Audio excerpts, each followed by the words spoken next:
Hi. അപ്പം എന്നാൽ അനിയത്തിയുടെ വീടിൻ്റെ ഉച്ചടി ദിവസമായിരുന്നു കേട്ടോ. അപ്പോൾ രാവിലത്തെ വീട്ടിലത്തെ ജോലികൾ ഒരു വ്ളോഗാക്കി എടുക്കാമെന്ന് വിചാരിച്ചു. മറ്റേ വ്ളോഗ് കൂട്ടുകാർ കണ്ടിട്ടുണ്ടാവുമല്ലോ. അപ്പോൾ ബാക്കിയുള്ളതാണ് ഇന്നത്തെ ദിവസം. അപ്പോൾ രാവിലെ കുറച്ചൊരു ക്ലീനിങ് ഉണ്ട്. ഏതായാലും ഇന്ന് ലീവല്ലേ, വേഗം പോകണം. അപ്പോൾ അതിന് മുന്നേ ഒന്നും മുറ്റടിച്ച് അപ്പോൾ അവിടെ നിന്ന് തുടങ്ങി എടുക്കാമെന്ന് വിചാരിച്ചു ഇന്നത്തെ വ്ളോഗ് കേട്ടോ. അപ്പോൾ നമുക്ക് നമ്മുടെ പണി തുടങ്ങിയാലോ. ഇനി ലൈക്ക് അടിക്കാനും കമൻറ്റ് എഴുതാനും ഒന്നും മറന്നു പോയത് കേട്ടോ. അതുപോലെ തന്നെ സബ്സ്ക്രൈബ് ചെയ്യാൻ മറന്നു പോയത്.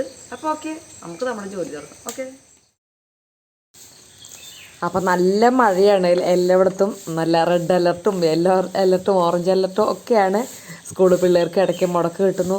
നമ്മുടെ ഒന്നും കാലത്ത് ഇങ്ങനെ ഒരു മുടക്കൊന്നും ഉണ്ടായിരുന്നില്ല അല്ലേ. ഇഷ്ടം പോലെ മഴയത്ത്, പെരും മഴയത്ത് എന്താ പറയുക, ബാഗും ബുക്കും ഒക്കെ നനഞ്ഞ് കുടയും പിടിച്ച് അങ്ങനെ പോയിട്ടുണ്ട് ഇഷ്ടം പോലെ. പക്ഷെ ഒരു മുടക്ക് പോലും കിട്ടിയിട്ടില്ല എന്ന് എൻ്റെ ഒരു ഓർമ്മ. പക്ഷേ ഇപ്പോഴത്തെ കുട്ടികൾക്ക് 2 ദിവസം അടുപ്പിച്ച് മഴ പെയ്താൽ അപ്പോൾ മുടക്ക് കിട്ടും. മഴ തോരാണ്ട് ഇരുന്നിട്ടുണ്ടെങ്കിൽ നാളെ മുടക്കാണെന്നുള്ളൊരു ധാരണയാണ് കുട്ടികൾക്ക്. പക്ഷേ പണ്ടത്തെ കാലത്ത് ആ കുടയും പിടിച്ച് ആ മഴയത്ത് മഴവെള്ളത്തിൽ കളിച്ച് പോകാനൊരു രസമൊക്കെ തന്നെയായിരുന്നു കേട്ടോ. പിന്നെ എൻ്റെ വീട്ടിൽ മുറ്റടിക്കണതും പാത്രം കഴുകുന്നതും വെള്ളം കോരുന്നതും അടിച്ചു വാരൽ, ഈ 4 ജോലിയും എനിക്കും എൻ്റെ അനിയത്തിക്കായിരുന്നു കേട്ടോ. അപ്പോൾ അതിങ്ങനെ ഒരാൾ അടിച്ചു വാരാന്ന് വെച്ചാൽ ഒരാൾ മുറ്റടിക്കും, ഒരാൾ പാത്രം കഴുകാന്ന് വെച്ചാൽ ഒരാൾ വെള്ളം കോരും. അങ്ങനെ അത് ഇടയ്ക്കിടയ്ക്ക് അങ്ങോട്ടും ഇങ്ങോട്ടൊക്കെ മാറും. പിന്നെ മുറ്റടിക്കുമ്പോഴുണ്ടല്ലോ, നേരം വെളുക്കണേറ്റ് മുന്നേ മുറ്റടിക്കണം എന്നാണ് അമ്മയുടെ നിർബന്ധം കേട്ടോ. ആൾക്കാരൊക്കെ കാണുന്നേക്കാളും മുന്നേ വേഗം മുറ്റടി കഴിയണം എന്നാണ് ഒരു നിർബന്ധം. ഇപ്പോൾ അങ്ങനെയൊന്നും ഇല്ലാണ്ടായില്ലേ. 12 മണിക്കായാലും ഉച്ചയ്ക്കായാലും 2 മണിക്കായാലും ഒന്നും വിരോധമില്ല, ഒന്നിനൊരു നിയമങ്ങളില്ല. പക്ഷെ അന്നൊക്കെ അത് വലിയൊരു നിയമം പോലെയായിരുന്നു. എന്താ പറയുക, അത് ചെയ്തില്ലെങ്കിൽ ഭയങ്കര ഒരു മോശക്കേട് അങ്ങനെയായിരുന്നു. നേരത്തെ മുറ്റടി പാത്രം കഴുകലും ഇതൊക്കെ കഴിഞ്ഞില്ലെങ്കിൽ ഭയങ്കര ഒരു മോശക്കേടായിരുന്നു. പക്ഷേ ഇന്ന് ഇതൊക്കെ മാറി സെൽഫ് ലവ് എന്ന് പേര് പറയുന്നു നമ്മൾ. പണികളൊന്നും കഴിഞ്ഞില്ലെങ്കിൽ കുഴപ്പമില്ല, നമ്മുടെ ഇഷ്ടത്തിന് ജീവിക്കാം, നമ്മുടെ ഇഷ്ടത്തിന് ചെയ്യാം, അങ്ങനെയൊക്കെ ആയിന്ന് എനിക്ക് തോന്നണം. പക്ഷേ എനിക്ക് സമാധാനം കിട്ടില്ല കേട്ടോ. ഇതൊക്കെ അമ്മ ശീലിപ്പിച്ചതുകൊണ്ടായിരിക്കാം. എനിക്ക് ജോലികൾ ചെയ്തില്ലെങ്കിൽ ജോലി കഴിഞ്ഞിട്ടാണ് റെസ്റ്റ് എടുക്കാനായിട്ട് പറ്റുള്ളൂ കേട്ടോ. ഭയങ്കര അസ്വസ്ഥതയാണ് അല്ലെങ്കിൽ.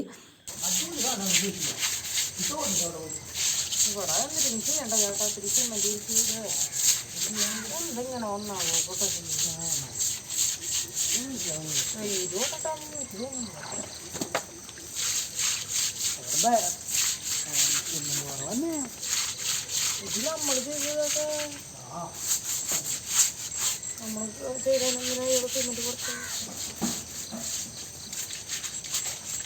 അവിടെ ആ ചവിട്ടുപടി കെട്ടിയിട്ടുണ്ട്, വിണ്ടിട്ടുണ്ട്. അതാണ് ഞാൻ പറഞ്ഞത്. അത് നമ്മൾ കരാറിലുള്ളതൊന്നല്ല, നമ്മൾ സിമെൻറ്റ് മണലൊക്കെ വാങ്ങിച്ചു കൊടുത്ത് സ്പെഷ്യലായിട്ടൊരു പണിക്കാരനെ വെച്ച് ചെയ്യിപ്പിച്ചതായിരുന്നു.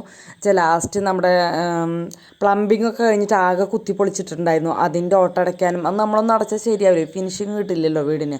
അപ്പോൾ അതും ഈ പടി കെട്ടലും അതുപോലെ തന്നെ ബാത്റൂം ടൈലിടൽ, അടുക്കള ടൈലിടൽ, ഫ്രണ്ടിലൊക്കെ ടൈലിടൽ, അതൊക്കെ നമ്മൾ കൂലിക്കായിരുന്നു പണിയിപ്പിച്ചത്. ബാക്കി കുറേയൊക്കെ കരാറ് കൊടുത്തിട്ടും ഇതൊക്കെ കൂലിക്ക്, അങ്ങനെ പലതും പലതരത്തിലായിരുന്നു നമ്മൾ പണിയിപ്പിച്ചത് കേട്ടോ, പൈസയുടെ തരം പോലെ. പക്ഷേ അത് നമ്മൾ പണിയിപ്പിച്ചതായിട്ട് പോലും ആ പടി ഇങ്ങനെ വിണ്ട് നിൽക്കുന്നുണ്ട്. പിന്നെ അടുക്കള വാതിലിൻ്റെ ആ ഒരു വാതിലിൻ്റെ മുകളിലൊരു വിള്ളലുണ്ട്. അതെന്താ വെച്ചാൽ നമ്മുടെ ബാത്റൂമിൻ്റെ ഇതൊക്കെ വെക്കുന്ന ആ ചെയ്യൻ അടിച്ച് കൊണ്ടതാണെന്ന് തോന്നുന്നു. അന്ന് ആ ചേട്ടൻ അയാളെ കുറേ ചീത്തയൊക്കെ പറഞ്ഞു. പക്ഷേ എന്ത് ചെയ്യുന്ന, നഷ്ടം നമുക്ക് തന്നെ. അവർ ചീത്ത അവർ പറഞ്ഞില്ല, ഇങ്ങനെ ഞങ്ങൾ ചെയ്തിട്ടില്ല എന്നൊക്കെ പറഞ്ഞു.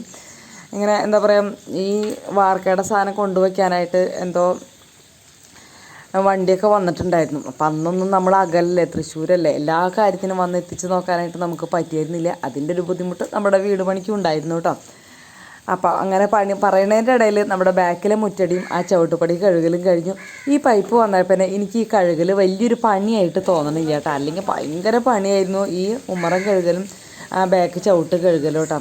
എന്നുവെച്ചാൽ ബക്കറ്റിൽ നമ്മൾ എത്ര വെള്ളം കൊണ്ടൊഴിച്ചാലും അങ്ങോട്ട് ശരിയാവില്ല.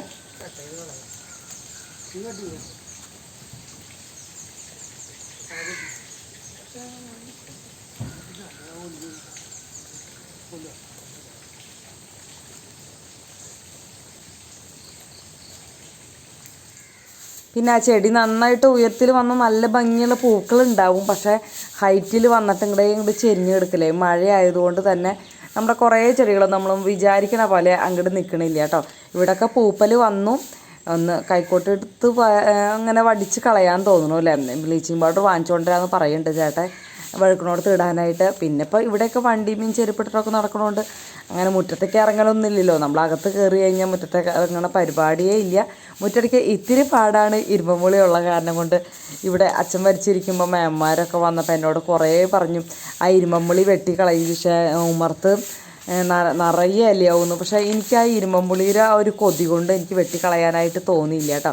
ഇപ്പോൾ സൈഡിലത്തെയും പിടിച്ചു, ഇവിടത്തെയും പിടിച്ചിട്ടുണ്ട്, എന്നാലും വെട്ടിക്കളയാനായിട്ട് തോന്നണില്ല. ഇനി ഏതെങ്കിലും കാലത്ത് മതിൽ കെട്ട് ടൈലിടുകയൊക്കെ ചെയ്യുന്നുണ്ടെങ്കിൽ അപ്പോൾ നമുക്ക് വെട്ടാമെന്ന് വിചാരിച്ചു. ഇപ്പോൾ എന്തായാലും അവിടെ നിൽക്കട്ടെ. ഒരു ചെറിയ മരമായാലും എനിക്കത് വെട്ടിക്കളയാൻ ഭയങ്കര ബുദ്ധിമുട്ടാണ് കേട്ടോ. ആനന്ദപുരത്ത് നമുക്കങ്ങനെ മരത്തിൻ്റെ പ്രശ്നങ്ങൾ അങ്ങനെ ഒന്നും ഉണ്ടായിരുന്നില്ല. അത് കഴിഞ്ഞ് നമുക്കങ്ങോട്ട് തൃശ്ശൂർ വന്നങ്ങോട്ട് കയറിയിട്ടുണ്ടല്ലോ, ആ വീടിൻ്റെ ഉൾഭാഗം മാത്രമുള്ളൂ നമുക്ക്. മുറ്റത്തൊരു മരം പോലും കാണാൻ തന്നെ പറ്റില്ല കേട്ടോ. അതുപോലെയായിരുന്നു തൃശ്ശൂർ. അപ്പോൾ അവിടെ 20 വർഷം ജീവിച്ചതിൻ്റെ ഒരു ബുദ്ധിമുട്ട്, പിന്നെ ചേട്ടനായാലും മുറ്റൊന്നും ഇല്ലാത്തതിൻ്റെ വിഷമം, അതുകൊണ്ടായിരിക്കാം ഞങ്ങൾക്ക് ചെടികളും മരങ്ങളൊന്നും അങ്ങനെ വെട്ടിക്കളയാൻ ഒട്ടും ഇഷ്ടമില്ല കേട്ടോ. അങ്ങനെ വളർത്താനാണ് ഇഷ്ടം. പക്ഷേ ജന്തുക്കൾ വരും, അത് വേറൊരു കാര്യം. പിന്നെ ഈ പറഞ്ഞ മാതിരി എന്താ പറയുക, പഴുതാരയൊക്കെ ഉണ്ട് ഇവിടെ നിറയെ. പഴുതാര ചില നേരത്ത് കാണും, ചില നേരത്ത് കുത്തു കിട്ടുമ്പോഴേ കാണുള്ളൂ. തേനീച്ച അത് വേറെ കേട്ടോ. പിന്നെ ഇതാ ചെടികളുമേ ഈ ഇലകൾ വീഴുണ്ടല്ലോ, അതൊക്കെ ഇരുന്ന് അങ്ങോട്ട് ചെയ്യുമ്പോൾ ആ ചെടി അങ്ങോട്ട് ചീഞ്ഞ് പോട്ടെ. അങ്ങനെ ഒരു മണി പ്ലാന്റ് നല്ല ബുഷിയായിട്ട് വളർന്നത് കേടായി. ഞാനിപ്പോൾ കേടായ ഇലയൊക്കെ മുറിച്ച് കളഞ്ഞ് കുറച്ച് മണ്ണൊക്കെ ഇട്ട് കൊടുത്ത് നല്ല വൃത്തിയിൽ നട്ട് വെച്ചിട്ടുണ്ട്. അപ്പോൾ ഇത് കണ്ടപ്പോൾ ഞാൻ വേഗം അങ്ങോട്ട് പറിച്ച് കളഞ്ഞു. ഇപ്പോൾ എല്ലാ ദിവസമൊന്നും നമുക്കങ്ങനെ ഒഴിവൊന്നും ഉണ്ടാവില്ല, പതുക്കെ നോക്കാനായിട്ടൊന്നും. ഒഴിവുള്ള ദിവസമൊക്കെ ചെയ്യുമെന്ന് വിചാരിച്ചു കേട്ടോ. പിന്നെ ഇവിടെ നമ്മുടെ പപ്പായ മറിഞ്ഞിട്ട് ആ പപ്പായ മുഴുവൻ ഉമർത്ത് കൊണ്ടുവച്ചൊക്കെയായിരുന്നു. കുറേയൊക്കെ അയൽവക്കക്കാർക്കൊക്കെ എടുത്തു കൊടുത്തു. കടയിലേക്ക് കൊണ്ട് കൊടുക്കണമെന്നുണ്ടായിരുന്നു, കൊണ്ട് കൊടുക്കാൻ പറ്റിയില്ല. ലാസ്റ്റ് വാടിയിട്ട് എടുത്ത് കളഞ്ഞു കേട്ടോ. എന്ന് വെച്ചാൽ ഞാൻ ബസ്സിലല്ലേ പോണത്, കൊണ്ടുപോകാൻ ഭയങ്കര ബുദ്ധിമുട്ടാണ്. വണ്ടിയിലെ പോകണമെന്ന് വെച്ചാൽ നമുക്ക് കുഴപ്പമില്ല, അങ്ങനെ ആക്കി കൊണ്ടുപോകാം. പക്ഷെ കുറച്ചൊക്കെ എടുത്ത് കളയേണ്ടി വന്നു കേട്ടോ. ഞാൻ പിന്നെ ചേട്ടാ ഇന്ന് 2-3 കൂടിയും എടുത്ത് കറി വെക്കാമെന്ന് വിചാരിച്ച് ചേട്ടൻ ചീത്ത പറഞ്ഞു. പപ്പായമ്മ നിൽക്കണില്ലേ, എന്തിനീ വാടിയത് വെക്കണമെന്നൊക്കെ ചോദിച്ചിട്ട് പിന്നെ ഞാൻ എടുത്ത് കളഞ്ഞു കൂട്ടാം. പിന്നെ കുറേ ചെരുപ്പുകളൊക്കെ ഉണ്ടായിരുന്നു, അതാ സൈക്കിളുമ്മയ്ക്കൊക്കെ അങ്ങോട്ട് എടുത്ത് വെച്ച് പിന്നെ വേഗം അടിച്ച് കഴുകി. എത്ര അടിച്ച് കഴിയാലും കാര്യമില്ല, ഇവിടേക്ക് ഇങ്ങനെ ശീതളടിക്കുന്ന കാരണം കൊണ്ട്. പിന്നെ നമ്മൾ ഈ ജോലി കഴിഞ്ഞ് പെട്ടെന്ന് പിള്ളേരായാലും ചെരുപ്പിട്ടിട്ടൊക്കെ ഇറയത്ത് കയറിയിട്ടാണ് ചെരുപ്പ് മിക്കവാറും ഊരുള്ളൂ. പിന്നെ ഷൂ ആണ് ശ്രീകുട്ടൻ കൂടുതൽ ഉപയോഗിക്കുള്ള, ചെരുപ്പ് ഉപയോഗിക്കുന്ന ശീല. അവന് എന്തോ ചെരുപ്പ് ഉപയോഗിക്കുമ്പോൾ കോൺഫിഡൻസ് കുറവാണെന്നാണ് അവൻ പറയുന്നത് കേട്ടോ. അവൻ അങ്ങനെ ഷൂ വാങ്ങിച്ചു കൊടുത്ത കാലം മുതലേ ഷൂ ഉപയോഗിച്ച് ശീലിച്ചു. എന്നാൽ ആദ്യത്തിനാവട്ടെ ഷൂ ഒട്ടും ഇഷ്ടമില്ല. രണ്ടാൾക്കും 2 സ്വഭാവമാണ് കേട്ടോ എല്ലാ കാര്യത്തിലും. അങ്ങനെ വർത്താനം പറയണതിൻ്റെ ഇടയിൽ നമ്മുടെ ഇറയൊക്കെ അടിച്ച് കഴുകി കഴിഞ്ഞു. ഈ ഒരു വൈപ്പർ ഉള്ളതുകൊണ്ടാണ് കേട്ടോ നമുക്ക് ഭയങ്കര ഈസി ആയിട്ട് ഇത് സാധിക്കണത്. അതിന് വാങ്ങിച്ചു തന്നതായിരുന്നു കേട്ടോ. പിന്നെ ഞങ്ങൾ യാത്രയായി പോയി. ഈ ഒരു ലുക്കായിരുന്നു ഞങ്ങളുടെ. പിന്നെ അവിടുത്തെ വിശേഷങ്ങളൊക്കെ കൂട്ടുകാർക്ക് അറിയാലോ, ഞാൻ വീഡിയോ ഇട്ടിട്ടുണ്ടായിരുന്നു. ഈ സ്ഥലം ഞാൻ ഷോർട്ട് വീഡിയോ ഇട്ടപ്പോൾ ഏതാണ് സ്ഥലം എന്ന് ചോദിച്ചിട്ടുണ്ടായിരുന്നു. ഇത് മാപ്രാണം ബണ്ട് ഉണ്ടല്ലോ, മാപ്രാണം ബണ്ട് തൃശ്ശൂർക്ക് പോരണ വഴിയാണ്. ആനന്ദപുരത്തേക്കും അവിടെ നിന്ന് അങ്ങോട്ട് എളുപ്പത്തിൽ പോവാം കേട്ടോ. നമ്മുടെ ആനന്ദപുരത്തിന് തൊട്ടടുത്ത് കിടക്കുന്ന സ്ഥലമാണെന്നുണ്ടെങ്കിലും ഒരിക്കൽ പോലും കല്യാണം കഴിഞ്ഞതിന് മുന്നേ ഞാൻ ഈ ഭംഗിയൊന്നും കണ്ടിട്ടില്ല കേട്ടോ. പക്ഷേ ചേട്ടൻ ഇവിടെ നിന്ന് തൃശ്ശൂർക്ക് വന്ന് ഈ കള്ള് ഷാപ്പിൽ വന്ന് കറിയും ഞണ്ടും കുറേ തരം കറികളൊക്കെ കഴിച്ചിട്ടുണ്ടെന്നാണ് പറയുന്നത്. ചേട്ടൻ കള്ളു കുടിക്കില്ല, പക്ഷെ കറികളൊക്കെ ഭയങ്കരമായിട്ട് കഴിക്കും.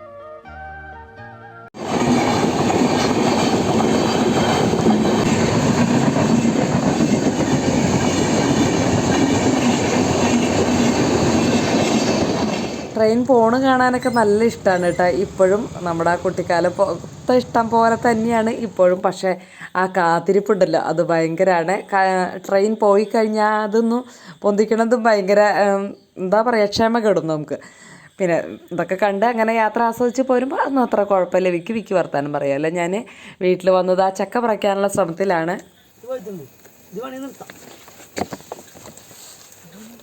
ഫോട്ടോ എടുത്താ ഫോട്ടോ എടുത്തു ഇങ്ങനെ കിട്ടുന്നത് എടുത്താ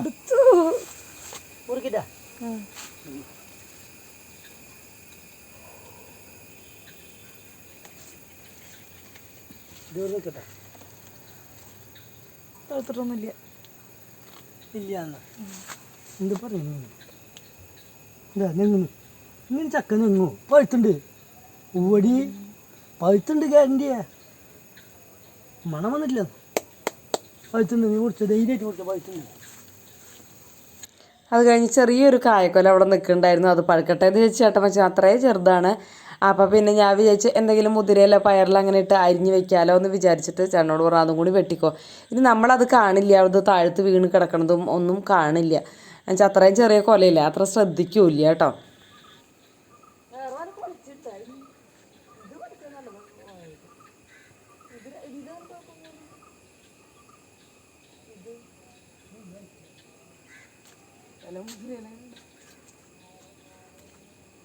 വന്ന വഴിക്ക് ചക്ക പഴുത്തു എന്ന് പറഞ്ഞ് വേഗം അത് പൊട്ടിക്കണം എന്ന് പറഞ്ഞുകൊണ്ട് വന്നതാണ്. അപ്പോൾ തലമുടി വെറുതെ ഒന്ന് കയറ്റി കെട്ടി വെച്ചു. ഡ്രസ്സൊന്നും മാറിയിട്ടുണ്ടായിരുന്നില്ല. പിന്നെ പയർ ഒരു 5-6 ഉണ്ടായി നിൽക്കുന്നുണ്ടായിരുന്നു. അത് മൂത്ത് തുടങ്ങി. അപ്പോൾ ഇനിയിപ്പോൾ നമ്മൾ എന്തെങ്കിലും കറി വയ്ക്കുമ്പോൾ അതിലങ്ങോട്ട് പൊളിച്ചിടാമെന്ന് വിചാരിച്ചിട്ട് ഞാൻ അതൊന്ന് പൊട്ടിച്ചു. പിന്നെ വെണ്ടക്കായ ഉണ്ടായത് ഞാൻ കാണിച്ചിട്ടുണ്ടായിരുന്നല്ലോ കഴിഞ്ഞ വീഡിയോയിൽ. പിന്നെ കയ്പക്കായ പൂവിടുന്നുണ്ട്, ഉണ്ടായിട്ടില്ല കേട്ടോ. തല വെട്ടിക്കളൈ. തല വെച്ചാൽ തുമ്പ് തിന്നോട്ടെ, ബാക്കിയൊക്കെ ഒടിച്ച് കളഞ്ഞിങ്ങനെ കോല് പോലെ നിർത്തിയാൽ മതി, സൂര്യപ്രകാശം കിട്ടാനേ.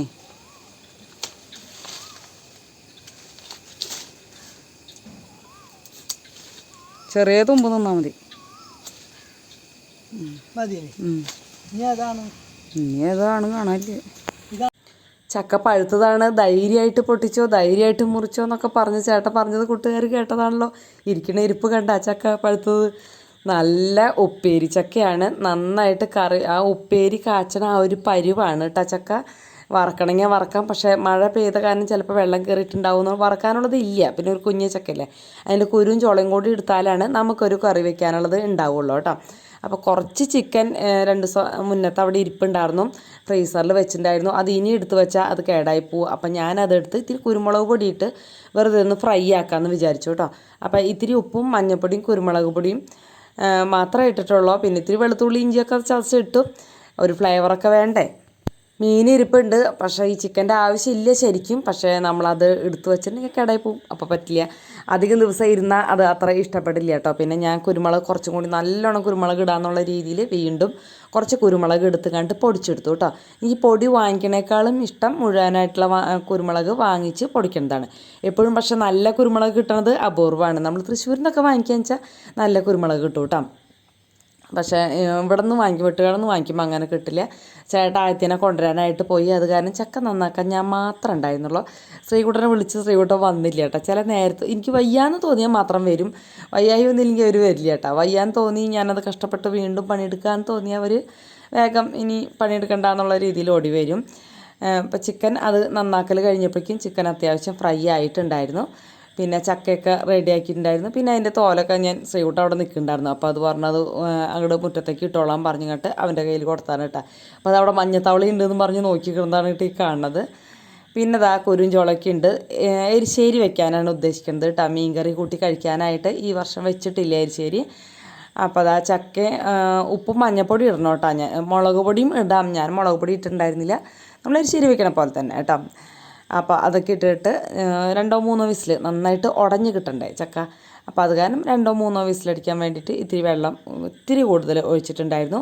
പിന്നെ മീൻ ഇരിപ്പുണ്ടായിരുന്നു, അയിലക്കണ്ണിയാണ് അവിടേക്ക് ഓർമ്മയില്ല. അപ്പോൾ അത് അയിലയാണ് അല്ലേ. അപ്പോൾ അത് നന്നാക്കി കണ്ടിട്ട് അത് അധികം ഉണ്ടായിരുന്നില്ല. അപ്പോൾ പിന്നെ വൈകുന്നേരത്തേക്ക് അതിനെ പിറ്റേ ദിവസത്തേക്ക് ചാറുണ്ടാവും, എന്തായാലും കറി ഉണ്ടാവും, വറുക്കാനായിട്ടുണ്ടാവില്ല. അപ്പോൾ അതാ ഞാനത് നന്നാക്കണതിൻ്റെ ഇടയിൽ ആദിത്യം വന്നു. അപ്പോഴേക്കും പോരണ വഴിയിലത്തെ വിശേഷങ്ങളാണ് പറയുന്നത്. ചിക്കൻ വറുത്തത് ഇരുന്ന് കഴിക്കുന്നതാണ് കാണുന്നത് കേട്ടോ. ചിക്കനോ മീനൊക്കെ വറുത്തിട്ടുണ്ടെങ്കിൽ അവരിങ്ങനെ വന്നിരുന്ന് കഴിച്ചോളും. പിന്നെ ഞാൻ വേഗം മീൻ വറുക്കാനായിട്ട് വെച്ചു കേട്ടോ. മീൻ വറുത്തില്ലെങ്കിൽ ഇവിടെ തല്ലുണ്ടാക്കും കേട്ടോ. അവർക്ക് മീൻ കറിയേക്കാളും ഇഷ്ടം മീൻ വറുത്തതാണ്. പക്ഷേ എനിക്കും ചേട്ടന് ഇത്തിരി ചാറ് വേണം. അപ്പം ഞാൻ അതാ കുറച്ച് മീൻ കഷ്ണം ഇട്ടിട്ട് ഇഞ്ചിയും പച്ചമുളകും കറിവേപ്പിലും കുടംപുളിയും ഉപ്പും മഞ്ഞൾപ്പൊടിയൊക്കെ ഇട്ടിട്ടുണ്ട്. പിന്നെ അത് അരപ്പിൽ മുളക് പൊടി മല്ലിപ്പൊടി മഞ്ഞൾപ്പൊടിയൊക്കെ ചേർത്ത് അരച്ച് അതും കൂടി ചേർത്തു. പാകത്തിന് വെള്ളമൊക്കെ ആക്കിയിട്ട് അത് തിളപ്പിക്കാനായിട്ട് അടുപ്പത്തേക്ക് വെച്ചു കേട്ടോ. അപ്പോഴേക്കും മീൻ ഒരുവിധമായിട്ടുണ്ട്. ചക്കയും വിസിലടിച്ച് കഴിഞ്ഞിട്ടുണ്ട്. ചക്കയിലേക്കുള്ള അരപ്പിന് കുറച്ച് നാളികേരം എടുത്ത് അതിലേക്ക് ജീരകം നമ്മുടെ ഇഷ്ടത്തിന് കേട്ടോ. ഒരു നുള്ളു ജീരകം ഇടുന്നവരും ഉണ്ട്, കൂടുതൽ ഇടുന്നവരും ഉണ്ട്. ഇവിടെ പിള്ളേർക്ക് ജീരകം ഭയങ്കര ഇഷ്ടമാണ്, അതുകൊണ്ടാണ് ഞാൻ കൂടുതൽ ജീരകം ഉപയോഗിക്കുന്നത് കേട്ടോ. പിന്നെ ഞങ്ങൾക്കും അത്ര വലിയ വിരോധമില്ല. അതിൽ പച്ചമുളകും ചുവന്നുള്ളിയും വെളുത്തുള്ളിയും ഒക്കെ ഇട്ടിട്ട് ഒന്ന് ക്രഷ് ചെയ്തെടുത്തു കേട്ടോ. അപ്പോഴേക്കും മീൻ ഇവിടെ വറവായിട്ടുണ്ട്, അതിനൊന്ന് മറിച്ചെടുത്തു. ചക്ക ഉടഞ്ഞിട്ടില്ല, ഉടച്ചെടുക്കണം. അത് കാരണം ഞാൻ നന്നായിട്ട് അങ്ങോട്ട് ഉടച്ചെടുത്തു. ചക്കക്കുരൊക്കെ ഫുള്ള് എടുത്തു കേട്ടോ. എനിക്ക് ശരിക്കും പറയാൻ വെച്ചാൽ ചക്കക്കുരു ഇടേണ്ട അത്ര വലിയ താല്പര്യമൊന്നും ഉണ്ടായിരുന്നില്ല. പക്ഷെ ഇവിടെ വന്നപ്പോൾ ഇവിടെ ചക്കക്കുരു ഭയങ്കര ഇഷ്ടമാണ്. അനന്തപുരത്ത് ചക്കക്കുരൊക്കെ മദ്യമായിട്ട് കളയലാണ് കേട്ടോ. എന്ന് വെച്ചാൽ നമുക്ക് ഇഷ്ടം പോലെ ചക്ക കിട്ടാണ്ടല്ലോ. ഇവിടെ അങ്ങനെയല്ലല്ലോ, വല്ലപ്പോഴും കിട്ടുന്ന ചക്കയല്ലേ, അതിൻ്റെ ഒരു ബുദ്ധിമുട്ടാണ്. അപ്പം ഞാൻ അത് അരപ്പൊക്കെ അതിൽ ചേർത്ത് നന്നായിട്ടൊന്ന് മിക്സ് ചെയ്ത് ഒന്നും കൂടി ഒന്ന് ആവി കയറണ്ട, ആ നാളികേരം ഒന്ന് വേവണമല്ലോ. കുറച്ച് കറിവേപ്പിലൊക്കെ ഇട്ടിട്ട് മൂടി വെച്ചു. പിന്നെ ഞാൻ വേറൊരു ചട്ടി അടുപ്പത്ത് ഒന്നും കൂടി എടുത്ത് ഇളക്കാണ് കേട്ടോ. അടുപ്പത്ത് വെച്ചിട്ട് കടുക് നോക്കിയപ്പോൾ കടുക് ഇല്ല, കുറച്ചുണ്ടായിരുന്നുള്ള. അപ്പോൾ അതിട്ട് വറ്റൽമുളകും കറിവേപ്പിലൊക്കെ ഇട്ട് കൊടുത്തിട്ടുണ്ട്. പിന്നെ നമുക്ക് ഇടേണ്ടത് നാളികേരമാണ്. കൂടുതൽ നാളികേരം വേണം, അത്രേ നാളികേരം ഉണ്ടായിരുന്നുള്ളൂ. ചക്കയിൽ മഞ്ഞൾപ്പൊടി ഇടാൻ മറന്ന കാരണം കൊണ്ട് ഇതിൽ മഞ്ഞൾപ്പൊടി ഇട്ടത് കേട്ടോ. എന്നിട്ട് ഞാൻ നന്നായിട്ടൊന്ന് ഫ്രൈ ആക്കി എടുത്തു. അങ്ങനെ മീൻകറിയും ചിക്കനൊക്കെ ഏറെക്കുറെ അവസാനിച്ചിട്ടുണ്ട്, കുറച്ചും കൂടി ഉള്ളൂ. അവരെടുത്ത് കഴിച്ചിട്ട് പിന്നെ അധികം ഉണ്ടായിരുന്നില്ലല്ലോ. അപ്പോൾ ഇത് നാളികേരം നന്നായിട്ട് വറവാവണം. അത് കഴിഞ്ഞ് ഇതിലേക്ക് ഇട്ടു മിക്സ് ചെയ്തു. ഇത് തന്നെ കഴിക്കാനും ഒരു കട്ടൻ കാപ്പിയുടെ കൂടെ കഴിക്കാൻ സൂപ്പറാണ് കേട്ടോ. പിന്നെ അതുപോലെ മീൻ കറിയുടെ കൂടിയായാലും ചിക്കൻ കറിയുടെ കൂടിയായാലും ബീഫ് കറിയുടെ കൂടിയായാലും ഒക്കെ ഓർഡർ ഒരു ഐറ്റമാണ് ഇത്. അപ്പോൾ ഞങ്ങളിങ്ങനെ ഇന്നത്തെ ഡിന്നർ ഇതാക്കിയിട്ടുണ്ടായിരുന്നു കേട്ടോ. ചോറുണ്ടായിരുന്നില്ല. അപ്പം ഞാൻ പിന്നെ ഈ ചക്ക ഇങ്ങനെയാക്കി. ഇനി വേറെ ചോറ് വെച്ചിട്ടുണ്ടായിരുന്നെങ്കിൽ ചിലവാവില്ല. രാവിലത്തെ തിരക്കിൽ അങ്ങനെ ചോറൊന്നും വെച്ചിട്ടുണ്ടായിരുന്നില്ല, ചപ്പാത്തിയൊക്കെ ആയിരുന്നു. അപ്പോൾ ഞങ്ങളിങ്ങനെ ചക്ക എരിശ്ശേരിയും മീൻ വറുത്തതും അതുപോലെ ചിക്കൻ ഫ്രൈയും മീൻചാറും കൂട്ടി അങ്ങനെ ഒരു പിടി പിടിക്കാൻ കേട്ടോ. അപ്പോൾ കൂട്ടുകാരിങ്ങനെയൊക്കെ കഴിച്ചിട്ടുണ്ടോ ഈ എരിശ്ശേരിയൊക്കെ? തൃശ്ശൂർക്കാർ കഴിച്ചിട്ടുണ്ടാവുമെന്ന് എനിക്കറിയാം, മറ്റുള്ള ജില്ലക്കാർ എങ്ങനെയാണെന്ന് നമുക്കറിയില്ലല്ലോ. ചക്ക അവിയലൊക്കെ ആവും കോമ്പിനേഷൻ അല്ലേ. അപ്പോൾ അങ്ങനെ ഇതൊക്കെ കൂട്ടി കഴിച്ചു കേട്ടോ. നല്ല ഇഷ്ടമായി. ഇനി ഒരു ചക്കയും കൂടി നിൽക്കുന്നുണ്ട്. അത് എന്ത് വെക്കണം, പഴുപ്പിക്കണോ എന്നൊക്കെയാണ് ഞാൻ ആലോചിക്കണത്. എന്തായാലും പഴുത്തിട്ടില്ല ഇതുവരെയും. ചേട്ടൻ പഴുത്തു എന്ന് പറഞ്ഞിട്ട് സൗകര്യം ഉണ്ടായില്ല. ഇത് പൊട്ടിച്ച് വെച്ചോടുകൂടി പിന്നെ ചേട്ടനെ കൊണ്ട് സൗകര്യമായി കേട്ടോ. പിന്നെ അടുത്തത് മുറിക്കാമെന്നിപ്പോൾ ഇതുവരെയും പറഞ്ഞിട്ടില്ല. ഞാനും ചേട്ടനും വന്നിരുന്ന് കഴിച്ചു. ആദിത്യൻ ഫുഡ് കഴിക്കാൻ നേരത്തെ അപ്പം കുളിക്കാൻ പോകട്ടോ. അതാണ് അവൻ്റെ ഒരു സ്വഭാവം. സോ ഇവിടെ ഞാൻ പിന്നെ ചീത്ത പറഞ്ഞപ്പോൾ വേഗം വന്ന് എടുത്തും കാണിട്ട് ഞങ്ങളുടെ കൂടെ കഴിക്കാനായിട്ടിരുന്നു. അപ്പോൾ ഇന്നത്തെ റെസിപ്പികളൊക്കെ കൂട്ടുകാർക്ക് ഇഷ്ടപ്പെട്ടോ? അപ്പോൾ ഇന്നത്തെ കലാപരിപാടികൾ നമ്മൾ അങ്ങനെ അവസാനിക്കുകയാണ്. അപ്പോൾ ഇനി വെള്ളിയാഴ്ച നല്ലൊരു വീഡിയോ ആയിട്ട് വരാൻ പറ്റുമെന്ന് വിചാരിക്കുന്നത്. അപ്പോൾ ഓക്കെ ബൈ. പിന്നെ ചക്കയൊക്കെ ഇതേപോലെയൊക്കെ വെച്ച് കഴിച്ചിട്ടുണ്ടാവും കൂട്ടുകാർ. തിരുവനന്തപുരത്തെ ചക്ക അവിയൽ ഒരു പ്രാവശ്യം റെസിപ്പി ഇട്ടിട്ടുണ്ടായിരുന്നു. അപ്പോൾ അതിലൊരു റെസിപ്പി ഇട്ടിട്ട് അതുപോലെ ചെയ്യാൻ പറഞ്ഞിട്ടുണ്ടായിരുന്നു കേട്ടോ. അപ്പോൾ അതിലൊരു സംശയം എനിക്കുള്ളത്, നമ്മൾ അവിയലിൽ സാധാരണ പുളി എന്തെങ്കിലും ചേർക്കുമല്ലോ. അപ്പോൾ അതേപോലെ ചക്കയിൽ ഉണ്ടാക്കണോ, അല്ലെങ്കിൽ തിരുവനന്തപുരക്കാർക്ക് ശരിക്കും ചക്ക അവിയലിൻ്റെ ഒരു റെസിപ്പി അതിൻ്റെ അടിയിൽ ഇട്ടുള്ളൂ കേട്ടോ. ഞാൻ യൂട്യൂബിൽ നോക്കിയിട്ട് എനിക്കൊന്നും അങ്ങോട്ട് ശരിയാവണില്ല അത് കാരണം കൊണ്ടാണ്. അപ്പോൾ ബാക്കിയൊക്കെ അതേ പ്രോസസ്സ് തന്നെയാണെന്ന് പറഞ്ഞു. പക്ഷേ ഈ പുളിയുടെ കാര്യം, പുളി ഒഴിക്കേണ്ടി വരില്ല എന്നാണ് എനിക്ക് തോന്നണത്. എന്നാലും ഒന്ന് കമൻറ്റ് ഇട്ടോളൂ. അപ്പോൾ ഓക്കെ ബൈ. നമുക്ക് വെള്ളിയാഴ്ച കാണാം. പിന്നെ സബ്സ്ക്രൈബ് ചെയ്യാൻ മറക്കണ്ട കേട്ടോ. അപ്പോൾ ഓക്കെ ബൈ. കമൻറ്റ് ഇട്ടോളൂ, ലൈക്ക് അടിച്ചോളൂ.